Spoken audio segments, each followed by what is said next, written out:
আসসালামু আলাইকুম। কেমন আছেন আপনারা সবাই? আই হোপ ভালো। আল্লাহর রহমতে আমিও ভালো আছি। চলে এলাম আবারও আপনাদের সাথে আমার চ্যানেলটিতে একটি নিউ ব্লগ শেয়ার করার জন্য। আজকে আপনাদের সাথে যেটা শেয়ার করব সেটি হচ্ছে ঈদ মার্কেটিং। মানে এই ঈদে কার জন্য কী কিনলাম, নিজের বাচ্চাদের জন্য কী কিনলাম সেগুলি নিয়ে। প্রথমেই যে ছোট ছেলে বাচ্চাটির ড্রেসগুলি দেখেছেন সেগুলি হচ্ছে আমার একমাত্র আব্বাজান, মানে আমার বড় আপুর একটি মাত্র ছেলে। আমার তো কোনো ছেলে নেই, তাই আব্বাজান বললাম।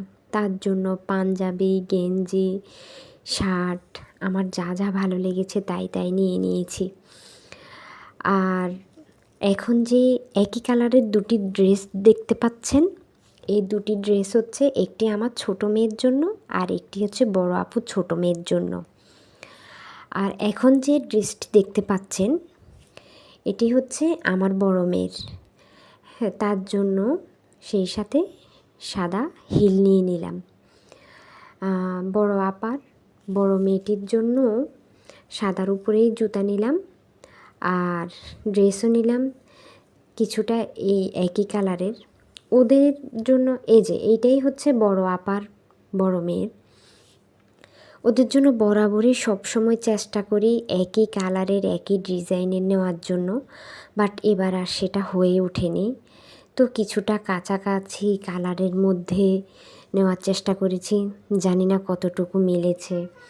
এবার আসলে আমার তেমন একটা কিছুই ভালো লাগেনি, তারপরেও অনেক কষ্ট করে মিলানোর চেষ্টা করেছি, কারণ ওরা সবগুলি ছোট। ওরা মন খারাপ করে কারটা বেশি ভালো লাগে, কারটা কেমন, এই আর কি। আর এখন যে জামাটা দেখতে পাচ্ছেন এটা আমি আমার জন্যই নিয়েছি। এটা একটি 3 পিস। আর যে শাড়িটা এখন খুলতেছি এই প্যাকেট থেকে আর কি, এটা হচ্ছে আমার শাশুড়ি মায়ের জন্য। আমার তো শ্বশুর নেই, তো বাবা থাকলে তো ওনাকেও দেওয়া হতো, তো এটা মায়ের জন্য। আর এই শাড়িটা মায়ের শাড়ির সাথে মানে কালারটা কিছুটা কাছাকাছি ছিল, তাই আমি আমার নিজের জন্য নিয়েছি। আমার এই চিন্তাভাবনাটা কেমন লাগলো সেটা কমেন্টে এসে অবশ্যই জানাবেন। আর আমার চ্যানেলটিতে যদি নতুন হয়ে থাকেন তাহলে অবশ্যই সাবস্ক্রাইব করবেন, আমাকে ফলো দোয়ায় রাখবেন।